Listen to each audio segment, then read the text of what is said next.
இப்பொழுது நாங்கள் நாங்கள் சன்ரைஸ் செய்திகளுடன் இணைந்து கொள்வோம். வாங்க, வணக்கம்.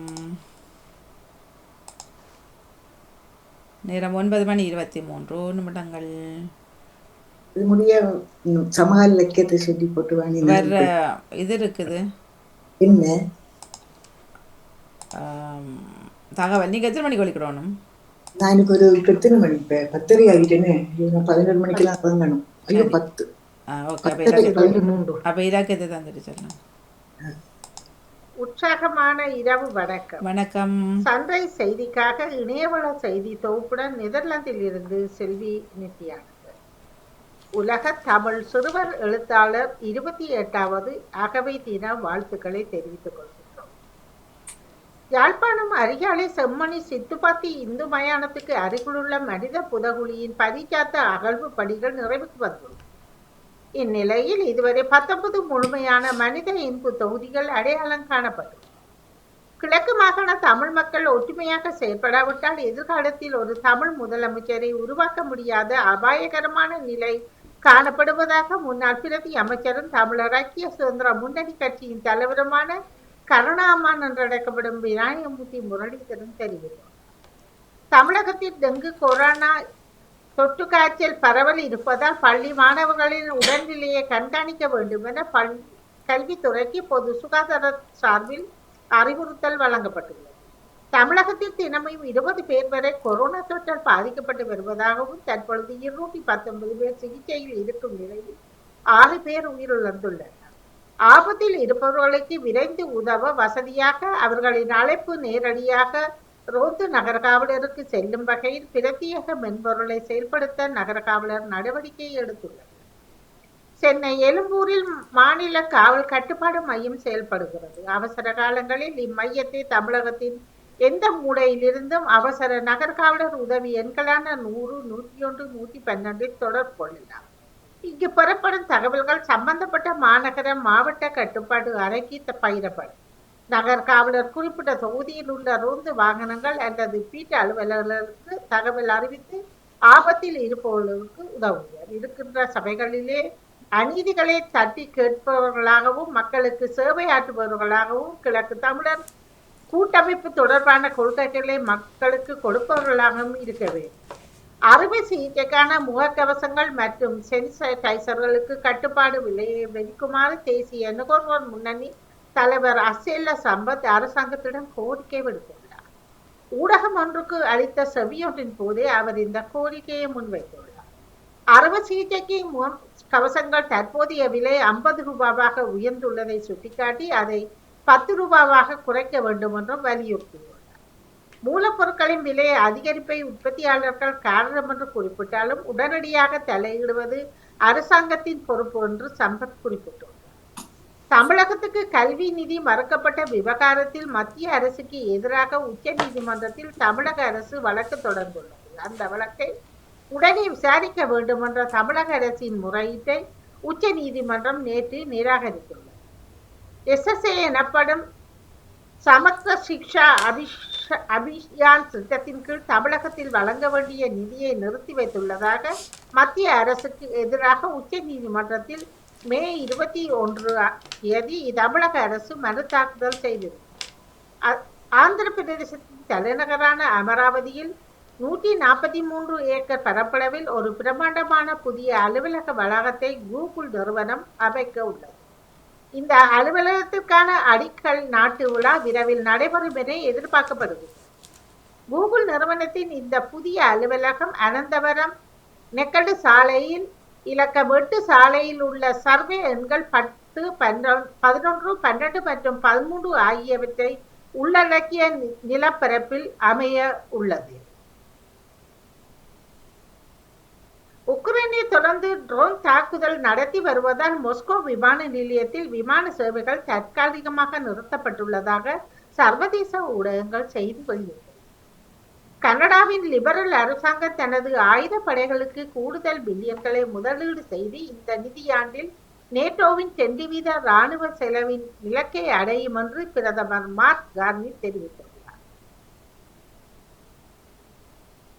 அருங்காட்சியகத்தில் வைக்கப்பட்டிருந்த உண்மையான அனபெல்லா பொம்மை காணாமல் போயுள்ளதாக இணையதளங்களில் செய்திகள் வைரலாகி வருகின்றன. கிரேட்டா துன்பர்க் உள்ளிட்ட சமூக செயற்பாட்டாளர்கள் சென்ற காசாவுக்கான மனிதாபிமான கப்பலை இஸ்ரேல் படையினர் சிறைப்பிடித்த சம்பவம் பெரும் பரபரப்பை ஏற்படுத்தி உள்ளது.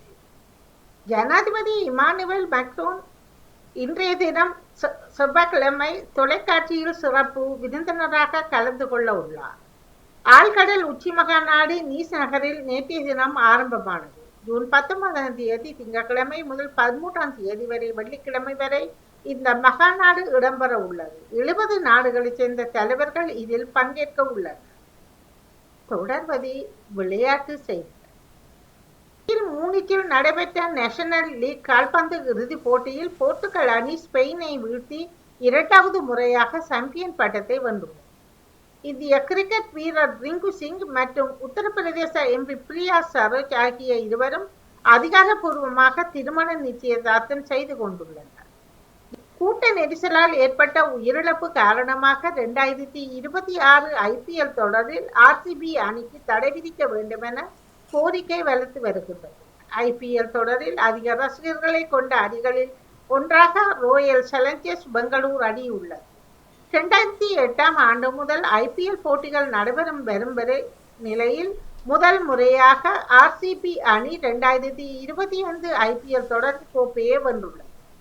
இதனை கொண்டாடும் வகையில் பெங்களூர் சின்னசாமி மைதானத்தில் பாராட்டு விழா நடைபெற்றது. இத்துடன் செய்திகள் நிறைவடைகின்றன. வாழ்த்துக்கள். செய்தி வாரம் 611. நன்றி, வணக்கம். மாலை வணக்கம். சூரியோதயம் சன்ரைஸ் செய்தி பாகம் 218 நகுலவதி தில்லைத்தேவன், லண்டன், டென்மார்க். செய்திகள். பிரித்தானிய செய்திகள். பிரித்தானியாவின் கால்பந்து வீரர் டேவிட் பெக்கம்த்துக்கு 50வது பிறந்த நாள்.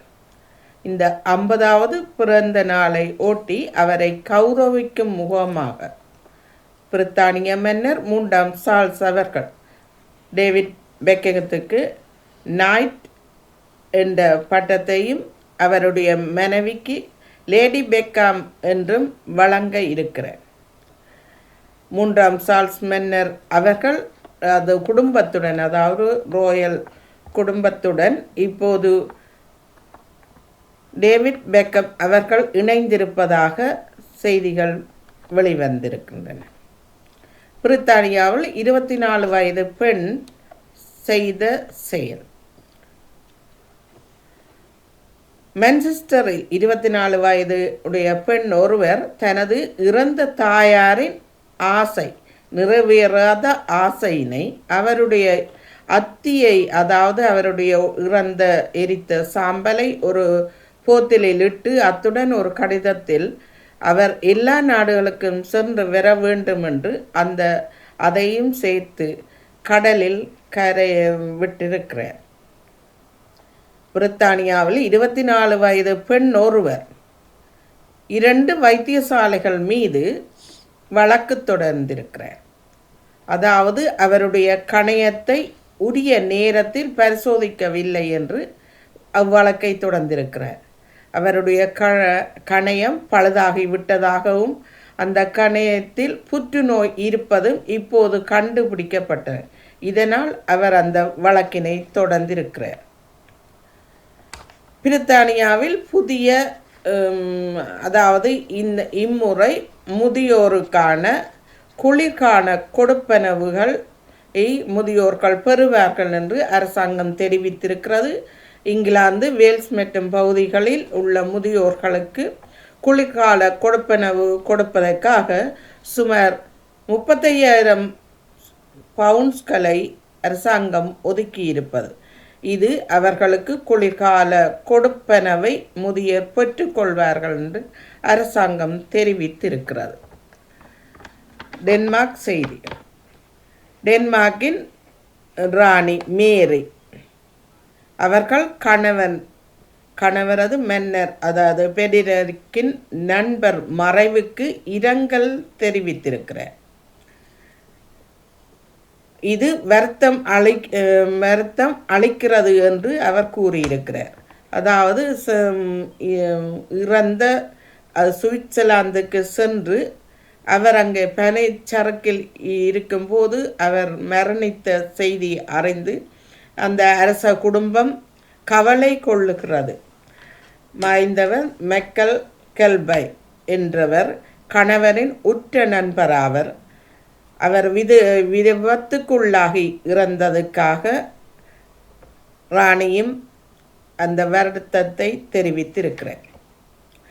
டென்மார்க்கின் பட்டத்து இளவரசர் கிறிஸ்டியன் தனக்கு அடுத்து என்ன நடக்கப் போகிறது என்று உண்மையிலேயே எதிர்நோக்குகின்றார். டென்மார்க்கின் 19 வயது பிரடேக்க மகன் ஆகியோரும் இந்த ஆண்டு லெப்டினன்ட் பயிற்சி அதற்கு அந்த படிப்பை தொடங்க இருப்பதாக டெனிஸ் ராயல் ஹவுஸ் தெரிவித்திருக்கிறது. நன்றி. மீண்டும் ஒரு செய்திகளுடன் மணவாரம் சந்திக்கும் வரை விடைபெறுபவன் நகுலவதி. நன்றி, வணக்கம். மிக சிறப்பு. இருவருக்கும் இந்த வாழ்த்துக்களை கூறிக்கொள்கின்றோம். நேற்றைய செய்திகள் மற்றும் எங்களுக்கான செய்திகளுடன் இணைந்திருந்தார்கள் செல்வி நித்யானந்தன் அவர்கள் மற்றும் நகுலபதி திருத்தவர்கள். மிக சிறப்பு. உண்மையில் போன கிழமை நான் கேட்டிருந்தேன் உங்கள் தட்டு கொடுப்பு செல்வியக்கா அது நகுலபதி திருத்தவர்களுக்கான. உண்மையில் சிறப்பாகவே இப்பொழுது வர வர இருக்கின்றது. உண்மையில் இருமலும் குறைஞ்சிட்டுது. இப்போ முதல் அடிக்கடி இருமல் வரும், ஜோசித்து வாசிக்கிறது போல வரும். இப்போ உண்மையில் மிக சிறப்பு. வாழ்த்துக்களை கூறிக்கொள்கின்றோம். அதே நேரம் செல்வியக்காவும் மிக சிறப்பான நிறைய செய்திகள் 6 நிமிஷம் என்ன வந்திருந்தது. 6 நிமிஷமும் தாண்டிட்டா இருக்குமா? செய்தி கொஞ்சம் கூடிட்டுதோ? இல்ல அது நான் கொஞ்சம் வெட்டுவோம் எடுத்தேன், பிறகும் வெட்டையில அப்படியே விட்டுட்டேன். செய்தி இதுல விளையாட்டு செய்தியில கொஞ்சம் எடுத்திருக்க குறைச்சிருக்கலாம், இனி வெட்டி கொண்டு கொஞ்சம் வெட்டுனான் தான், பிறகும் வேண்டையில பரவாயில்ல. சிறப்பு. நன்றி நன்றி. இல்ல செய்திகள் இருந்தால் கருத்தானு வேணும். அது வெட்டக்குள்ள செய்தி சுருக்கம் என்ன சொல்லுங்க. பொம்மைய காணையில என்னோட எனக்கு அது நீங்கள் இப்ப போட்டிருக்க, ஆனா பொம்மைய காணையில சொல்லி அமெரிக்கா இல்ல நேற்று நீங்கள் இந்த படம் போட்டிருந்தா நான் அதையும் சேர்த்து சொல்லிருக்கலாம். அது தற்பொழுது வாடி கைகளில் இருக்கின்றது என்று இல்ல அதான் இல்ல நேற்று போட்டிருந்தீங்கன்னா சொல்லி இருப்பேன். கவனம் எடுத்து கொள்ளவும் அதான் எதற்கும் இன்னும் ஒரு முறை வீடுகளை சோதனை செய்யப்பட்டு. சிறப்பு சிறப்பு. நன்றி நகுலதற்காக நன்றி. சிறப்பு. சில பகுதிகளை போய் சோதனை செய்ய சொல்லி பார்க்கலாம், கோயில் வழியாகவும் பார்க்கலாம். அதான் கோயில் அது அங்கதான் போய் சொன்னதான் இன்னும் விலை மதிப்பானதல் இருக்கும். நகுலவதி, உங்களுக்கு மிக சிறப்பான வாழ்த்துக்கள். உண்மையில் மிக சிறப்பா இருக்கிறது. இன்றைக்கு இன்னும் நிறைய அந்த எந்த இடத்துல நாங்கள் முட்டுப்புள்ளி வைக்கணுமோ அந்த இடத்துல எல்லாம் வச்சுதான் நீங்கள் என்ற நானும் கற்றுக்கொள்கிறேன். அதை போல கற்றுக்கொள்கிறவர்களுக்கு இது நல்ல ஒரு சந்தர்ப்பமும். உண்மையில் இன்று மிக சிறப்பாக இருந்தது. உங்களுக்கு கைதட்டி வரவேற்றுக் கொள்கிறேன். உண்மையில அது சிலருக்கு அந்த பழக்கங்கள் 16ஆம் தேரம் 2 தேரம் செய்து அதுல ஒன்று எடுத்துத்தான் போட்டேன். இருமல் வரைக்கையில நிப்பாட்டி போட்டேன். இல்ல ஒரே விஷயங்களை அதில் செய்ய சொல்றதுல தப்பில்லை தானே. இப்ப அந்த கழுவுற மீன்ல நடுவுற மீன்கள் இருப்பாரு தானே. கழுவுற மீன் நடுவுற மீனா, கழுவுற தண்ணி இல்ல நடுவுற மீனா, இப்ப ஒன்று இல்ல அதான் அந்த பேசாம. இப்ப நான் இதுலயும் பார்த்துருக்கிறேன், அது தெரிஞ்சிருக்கும் ஆனா பேசாம இருப்பார்கள். அதுக்கு ஒரு குரல் கொடுப்ப மாட்டேன் இல்லாம. அதே தெரியல, அது பிள்ளையான ஒரு செயல். அது என்னன்னா தான் நல்லவரா பேர் எடுக்கணுமான்ட்டு. சரியா?